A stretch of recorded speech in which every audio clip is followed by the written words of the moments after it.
Oh, do I have thoughts? Actually, I have theories. I have to like zoom out to a bigger theory to explain like my theory on this.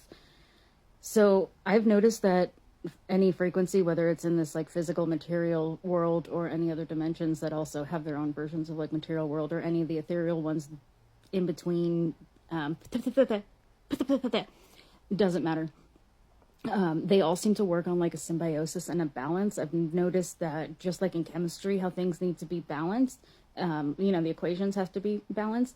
Life is kind of like that when it comes to frequencies. And actually, I have another theory on that of like when it's our time to go, but I'm going to say that for another video because otherwise I'm going to go on so many tangents.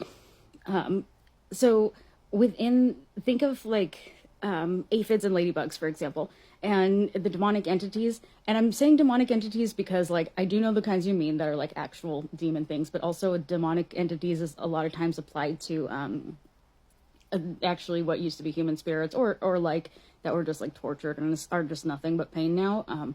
They can be changed into other things. Again, another tangent for another video, but they can be changed back into like pure love, which they are. But demonic entities cannot, like actual demons can't be.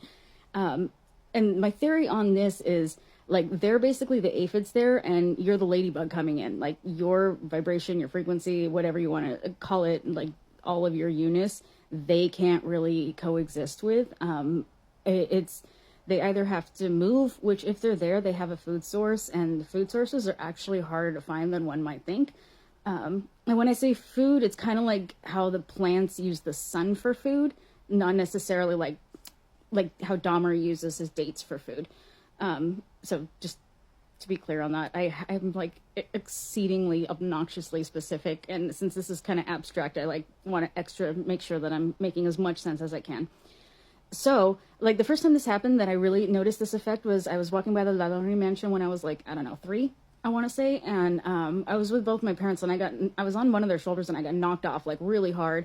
I was getting scratches all over me. I was getting burns on me. Actually, like my mother was getting burns on her too, and she was like, "What the hell is going on? Like, there's something demonic nearby." Which, like, yeah, I mean, I didn't know what had happened, although I was seeing what was happening in the Lowry Mansion and hearing it. Unfortunately, I don't see time and space, so like, oh my God, the South is such a bad place to be. Other places too, but like, like the reliving of the tragedy. But that was when I first noticed that I was getting attacked because like they were sort of, I don't know, withering for lack of a better word. I don't know how to explain it. So that's my theoryception, and I hope it made sense. If you want me to elaborate on anything, just let me know. I'm happy to.